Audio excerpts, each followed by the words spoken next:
In the deserted Parente home, Joe Mazzarella and 3 family members come to pick out dresses to clothe their 2 dead nieces for the funeral. Can you tell us how you're doing? I'm not doing very well, sweetheart. If you're missing 3 people that were dear to you, you wouldn't even ask that question. All right? So please, Yes, no sir. more. Okay, please. He falls apart when he thinks about how his cousin Betty Parente and his 2 nieces, 11-year-old Catherine and 19-year-old Stephanie, died.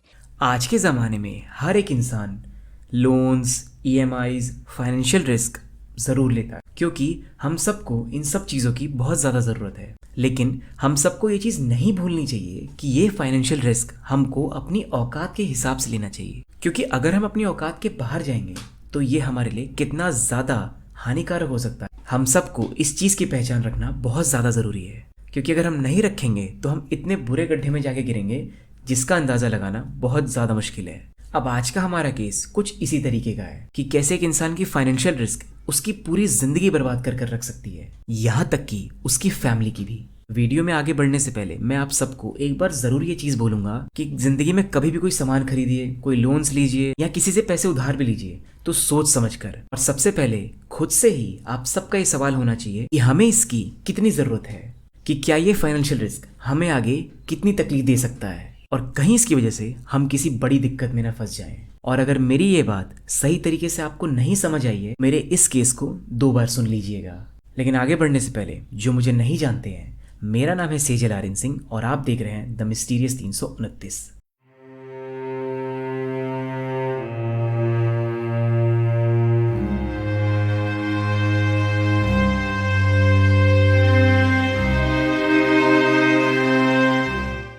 अब आज की कहानी हमें लेके चलती है New York में। वैसे तो न्यूयॉर्क को लगभग सब लोग जानते हैं, अगर नहीं जानते मैं आपको बता देता हूँ। मैंने बहुत सारे लोगों में ये चीज़ देखी है कि सब लोग सिर्फ ये जानते हैं कि न्यूयॉर्क सिर्फ और सिर्फ एक शहर है, बल्कि ऐसा नहीं है।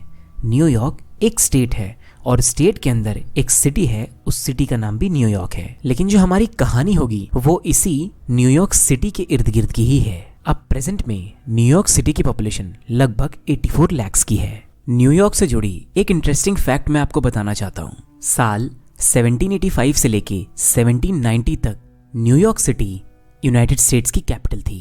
अब न्यूयॉर्क सिटी बहुत सारी चीज़ों के लिए फेमस है, जैसे Empire State Building, UN headquarters, Statue of Liberty, Time Square, Unisphere, Central Park और बहुत सारी चीज़ें। Even the great Captain Steve Rogers, जिसको हम लोग कैप्टन अमेरिका के नाम से भी जानते हैं, वो भी यहाँ के एक टाउन जिसका नाम ब्रुकलिन था वहाँ से बिलोंग करते थे।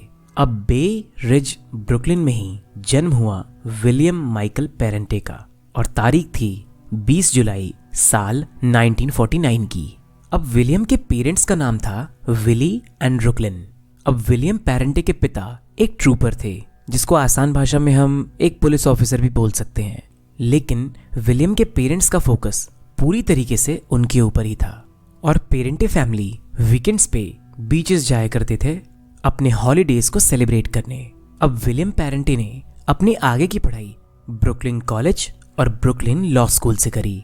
अब विलियम के अंकल, जिनका नाम एंथनी जे रूजो था, वो एक तरह के उनके मेंटर थे और तो और वो उनके ट्यूशंस को फंड भी किया करते थे। इसके बाद विलियम पेरेंटे ने अच्छे से मेहनत करी और अपनी प्रोफेशनल लाइफ में बहुत अच्छा खासा नाम कमाया। उनकी प्रोफेशनल लाइफ में लगभग सब लोग उनको बहुत ज़्यादा पसंद करते थे और इसका ये रीज़न था कि वो अपने काम को लेके बहुत ज़्यादा डिसिप्लिन में रहते थे।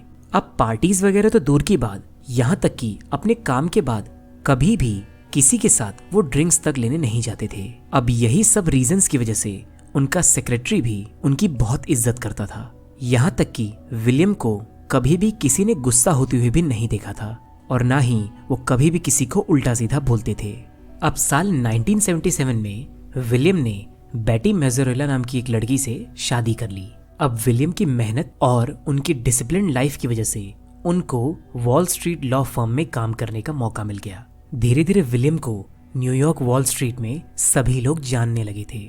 लेकिन अब उनकी लाइफ का एक सबसे बड़ा टर्न आया साल 1988 में, जब उनकी वाइफ बेटी अपने पहले बच्चे से प्रेग्नेंट हो गई थी और इसी वजह से विलियम ने डिसाइड किया कि वो अपनी और अपनी फैमिली की लाइफ को थोड़ा सा प्राइवेट रखेंगे और इसीलिए उन्होंने डिसाइड किया कि वो गार्डन सिटी न्यूयॉर्क में शिफ्ट हो जाएंगे। गार्डन सिटी में शिफ्ट होने के बावजूद उन्होंने ब्रुकलिन को पूरे तरीके से नहीं छोड़ा था।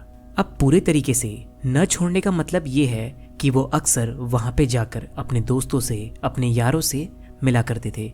यहाँ तक कि उनकी मदर भी अभी भी ब्रुकलिन में ही रहती थी, तो उनसे मिलने भी वो अक्सर जाया करते थे। वहां जाकर विलियम अपनी चाइल्डहुड मेमोरीज को भी बहुत याद किया करते थे। लाइक वो हैलोवीन्स पे क्या करते थे, क्रिसमस पे क्या करते थे, ये सारी चीजें। अब 60 साल की उम्र में विलियम एक सीजन्ड एस्टेट और एक टैक्स अटॉर्नी बन गए थे और उनकी फर्म एक शॉपिंग सेंटर के अंदर मौजूद थी। दूसरी तरफ उनकी वाइफ, जिनकी उम्र 58 ईयर्स है, वो एक होम मेकर थी।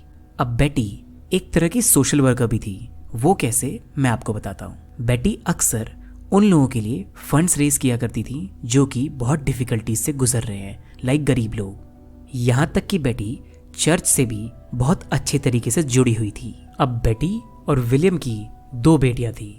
उनका नाम था स्टेफनी और कैथरीन।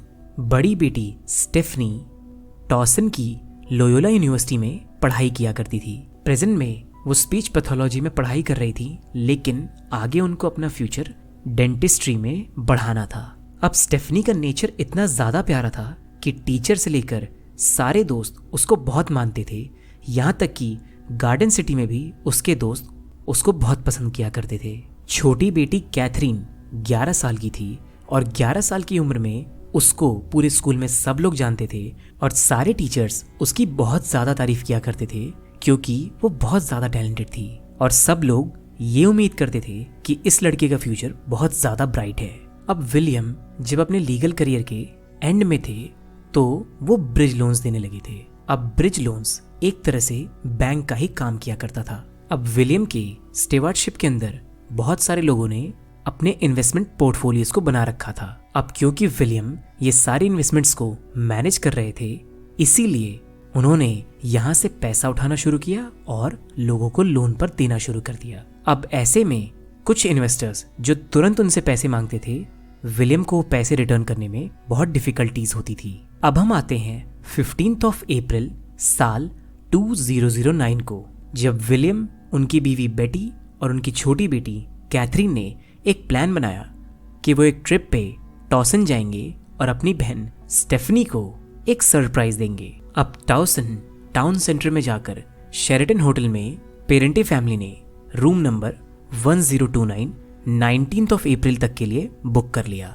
अब स्टेफनी की फ्रेंड्स ने ये बताया कि पेरेंटे फैमिली की ये ट्रिप, ये सरप्राइज बहुत ज्यादा अजीब था क्योंकि बच्चे अभी तो ईस्टर ब्रेक से अपने घर से यूनिवर्सिटी वापस पढ़ने आए हैं और आगे एग्जाम्स भी आ रहे थे और स्टेफनी को अपने केमिस्ट्री एग्जाम के लिए बहुत ज्यादा प्रिपरेशन करनी थी। अब इसमें एक और चीज सामने आई कि ये प्लान पहले 17 अप्रैल का था, जब पेरेंटे फैमिली को यूनिवर्सिटी में आकर स्टेफनी की फैकल्टीज से उसके फ्यूचर स्टडीज के बारे में डिस्कस करना था, क्योंकि पेरेंटे फैमिली ये चाहती थी कि स्टेफनी इंग्लैंड में जाकर पढ़ाई करे। अब इसके बाद जो भयानक किस्सा इस फैमिली के साथ हुआ, किसी ने भी ये उम्मीद नहीं रखी थी कि एक फैमिली ट्रिप पे ऐसा भी हो जाएगा। जब मंडे को स्टेफनी अपने कॉलेज वापस नहीं आई तो उसके फ्रेंड्स और फैकल्टीज थोड़े टेंशन में आ गए क्योंकि स्टेफनी इतनी आसानी से तो कॉलेज नहीं छोड़ती थी। इसके बाद कॉलेज ऑफिशियल्स उस जगह पे पहुंचे जहां पे स्टेफनी और उसकी फैमिली रुकी हुई थी। इसके बाद उस होटल रूम में जाने पर हाउसकीपर ने ये चेक किया कि दरवाजा अंदर से बंद है और अंदर से कोई भी रिस्पॉन्स नहीं आ रहा था। लेकिन होटल स्टाफ मेंबर्स के पास एक और चाबी होती है और उसी चाबी की मदद से उन्होंने वो दरवाजा खोला। जब सभी लोग उस कमरे के अंदर गए तो वहां के सीन ने सबको हिला कर रख दिया था। इतना ही नहीं, आसपास के सारे रेजिडेंट और पूरा टॉसन टाउन दहशत में आ गया था। उस रूम के अंदर बेटी, कैथरीन और स्टेफनी, इन तीनों की लाइफलेस बॉडी पड़ी मिली थी। अब इन तीनों की मौत सफोकेशन की वजह से हुई थी और इनके शरीर पे किसी भी चोट के निशान या कोई भी असॉल्ट के निशान नहीं थे। और ये सारी चीजें और किसी ने नहीं बल्कि विलियम पेरेंटे ने करी थी संडे की रात को। स्टेफनी की दोस्त ने पुलिस को यह बताया कि रात को उसने होटल रूम में फोन किया था और फोन तब विलियम पेरेंटे ने उठाया था और उन्होंने ये जवाब दिया कि स्टेफनी आज रात वहीं रुकने वाली है। स्टेफनी की दोस्त ने यह बताया कि विलियम बहुत अजीब तरीके से रिएक्ट कर रहे थे, लाइक वो अपने नॉर्मल तरीके से बात नहीं कर रहे थे।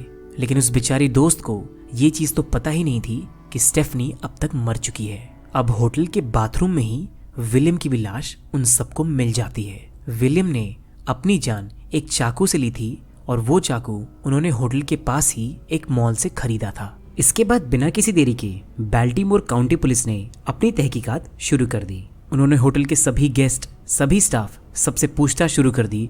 उसके साथ साथ पेरेंटे फैमिली की मर्सिडीज एसयूवी को भी सीज कर दिया जो कि पार्किंग लॉट में थी। पुलिस को इन मर्डर्स का एग्जैक्ट सीक्वेंस तो समझ नहीं आ रहा था, लेकिन एक चीज तो क्लियर थी कि पहले बेटी और छोटी बेटी कैथरीन को मारा गया था। इसके बाद बड़ी बेटी स्टेफनी अपने ही पिता के भयानक खेल में आ फंसी और उसके पिता ने उसको भी मार दिया। इसके बाद विलियम बाथरूम में गए और खुद की भी जान ले ली। अब क्योंकि वहां पे कोई सुसाइड नोट नहीं था, इसीलिए पुलिस के लिए ये जानना कि विलियम ने अपनी फैमिली को क्यों मारा ये चीज थोड़ी मुश्किल थी। लेकिन जब पुलिस ने अपनी इन्वेस्टिगेशन करी तो उनको ये पता चला कि विलियम पेरेंटे बहुत बड़े फ्रॉड्स कर रहे थे और यही फ्रॉड्स ये सारे मर्डर्स के रीजन थे। अब मैं आसान भाषा में बताऊं तो ये फ्रॉड्स ऐसे हो रहे थे कि विलियम पेरेंटे कुछ नए इन्वेस्टर्स से पैसे ले रहे थे और वो पैसे पुराने इन्वेस्टर्स को दे देते थे ताकि उनके पुराने इन्वेस्टर्स का लॉस कवर अप हो सके। अब ये लॉस कैसे हो रहा था इसके बारे में मैंने आपको थोड़ा सा पहले बताया था, लेकिन मैं आपको फिर से बता देता हूँ। अब होता ये है कि विलियम पेरेंटे बहुत सारे इन्वेस्टर्स का पोर्टफोलियो संभाल रहे थे और उनके पास उनकी सारी डिटेल्स थी। इसी बीच एक्स्ट्रा पैसे कमाने के चक्कर में उन्होंने एक आइडिया निकाला और यही आइडिया था ब्रिज लोन्स, यानी इन्वेस्टर्स के पैसे वो दूसरों को लोन पर दे देते थे, लाइक एक बैंक करता है, और उसके इंटरेस्ट को विलियम खुद रखना चाहते थे जैसे कि एक दलाल करता है। लेकिन विलियम इस चीज को सही तरीके से नहीं कर पाए और देखते ही देखते उनके ऊपर पूरे $20 मिलियन का कर्जा चढ़ गया। इन्वेस्टर्स अपने पैसे को लेके एकदम बौखला गए थे और आखिर बौखलाए भी क्यों ना, क्योंकि वो पैसे उनके खून पसीने की कमाई थी और वो सभी लोग विलियम पे ट्रस्ट करते थे। अपनी मेहनत और डिसिप्लिन लाइफ की वजह से विलियम ने बहुत ज्यादा इज्जत कमाई होती है इस लीगल फील्ड में। लेकिन वो कहते हैं ना, कमाने में तो बहुत टाइम लग जाता है और गंवाने में सिर्फ एक पल लगता है, और विलियम पेरेंटे के साथ भी बिल्कुल यही हो रहा था। ये सारी हरकत न्यूयॉर्क के अटॉर्नी जनरल के ऑफिस तक पहुंच गई थी। विलियम की इज्जत की तो धज्जियां उड़ के रह गई थी और ये सारे रीजंस की वजह से विलियम ने अपनी जान तो ली ही, उसके साथ साथ 3 और मासूमों की जान भी ले ली। अब पैसे के लॉस को तो कभी ना कभी कैसे न कैसे करके रिकवर किया जा सकता था, लेकिन इंसान की जानों की लॉस को आखिर हम सब कैसे रिकवर करेंगे? फैमिली में किसी को यह अंदाजा तक नहीं था कि विलियम ऐसी हरकत करेंगे, लेकिन विलियम ने तो कर दी ना। अपने साथ साथ 3 और मासूमों की जान ले ली। ये सब चीजें हो जाने के बाद कैथरीन के स्कूल में उसकी याद में एक फुटबॉल मैच खेला गया और तो और स्टेफनी की याद में उसके कॉलेज में एक मेमोरियल रखा गया। जो भी हुआ बहुत गलत हुआ और इसकी वजह से फ्रेंड्स, फैमिली, नेबरहुड, यहाँ तक कि पूरे शहर में बहुत बुरा इफेक्ट पड़ा।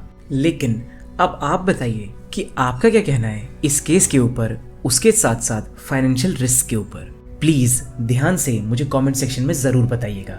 अब एक इम्पॉर्टेंट बात, वेडनेसडे को एक मेरा पॉडकास्ट हुआ था, ऑनलाइन पॉडकास्ट ऑन वशीकरण, पैरानॉर्मल एक्टिविटी और एंटी ब्लैक मैजिक। जिन लोगों ने वो ऑनलाइन ज्वाइन नहीं किया था, मानता हूँ थोड़ी सी, क्योंकि पहली बार कर रहा था तो थोड़ी सी दिक्कतें थी, लेकिन उसकी वीडियो मैं कुछ ही दिनों में अपने यूट्यूब पर डालने वाला हूँ। कभी कभी नेटवर्क प्रॉब्लम की वजह से थोड़ा मेरी इमेजेस सही तरीके से नहीं आई हैं, लेकिन हमारी आवाज़ हमेशा क्लियर थी। ये केस के डलने के बाद कुछ ही दिनों में वो पॉडकास्ट भी जल्दी आ जाएगा। और मैं पहले ही आपको बता देता हूँ, उस पॉडकास्ट का एपिसोड 2, उसका टॉपिक होने वाला है स्लीपिंग पैरालिसिस। वो होगा अगले वेडनेसडे को शाम के 8 बजे से लेकर 9 बजे तक, और पिछले वाले की तरह ये भी होगा मेरे पर्सनल इंस्टाग्राम अकाउंट पे। अब टेंशन लेने की बात नहीं है, इसका पोस्टर भी मैं जल्दी रिलीज कर दूंगा ताकि वहां से आप मेरे अकाउंट पे पहुंच जाइएगा। तो अब समय आ चुका है आप सबसे अलविदा कहने का, लेकिन उससे पहले मैं एक चीज़ पहले बता देता हूँ, अगला जो केस होने वाला है वो बहुत ज़्यादा फैसिनेटिंग होने वाला है। तो उस वीडियो को मिस ना करने के लिए प्लीज़ मेरे चैनल को सब्सक्राइब ज़रूर कर लीजिए, क्योंकि आप सब लोग सब्सक्राइब नहीं करते हैं। जब तक वो वीडियो नहीं आती है, अपना ध्यान रखिए, अपनी फैमिली का ध्यान रखिए और ऐसे लोगों से बच के रहिए जिनका इंटेंशन सिर्फ और सिर्फ आपको यूज़ करना है।